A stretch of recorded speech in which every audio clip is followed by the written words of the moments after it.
కూటమి ప్రభుత్వంలో ఐటీ విద్యాశాఖ మంత్రిగా కీలక బాధ్యతలు నిర్వహిస్తున్న నారా లోకేష్ పట్టుదల ఏంటి అన్నది అంతా చూస్తున్నారు. ఆయన గతంలో మాదిరిగా 2019 మధ్యలో మంత్రిగా ఉన్నప్పుడు నాడు విశాఖ విమానాశ్రయంలో ఆయన కోసం ఏకంగా లక్షల్లో ఖర్చు పెట్టారు. ఇదంతా సర్కారీ సొమ్ముతో అని మీడియాలో వార్తలొచ్చాయి. చిన్నబాబు చిరుతిండి 20 లక్షలుండి అంటూ క్యాప్షన్ పెట్టి మరీ రాశారు. అయితే ఈ విషయంలో పర్సనల్ గా తీసుకున్న లోకేష్ పరువు నష్టం కేసు ఫైల్ చేశారు. గడిచిన కొన్నేళ్లుగా ఆయన కేసు విషయంలో విశాఖ కోర్టుకు వస్తున్నారు. విపక్షంలో ఇలా ఆయన ఇంత బిజీగా ఉన్న వాయిదాలకు హాజరవుతున్నారు. అంతేకాదు తన మీద తప్పుడు వార్తలు రాస్తే అస్సలు ఊరుకోనని హెచ్చరించారు.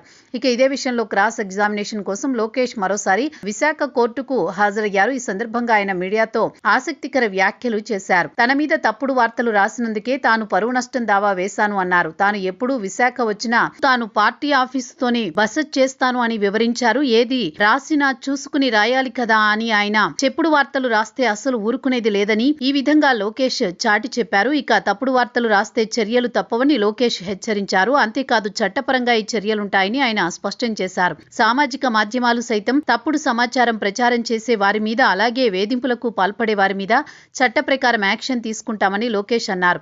పక్క రాష్ట్రాల్లో ఎన్నోసార్లు ఎందరి మీదో తప్పుడు వార్తలు వస్తూ ఉన్నాయి. అంటే ఎవరూ ఇంత సీరియస్ గా తీసుకోలేదు. లోకేష్ మాత్రం ఈ విధంగా ఇంతటి పట్టుదలగా ఉన్నారో విశాఖలో ఆయన దాఖలు చేసిన పరువు నష్టం కేసు ఒక ఉదాహరణ.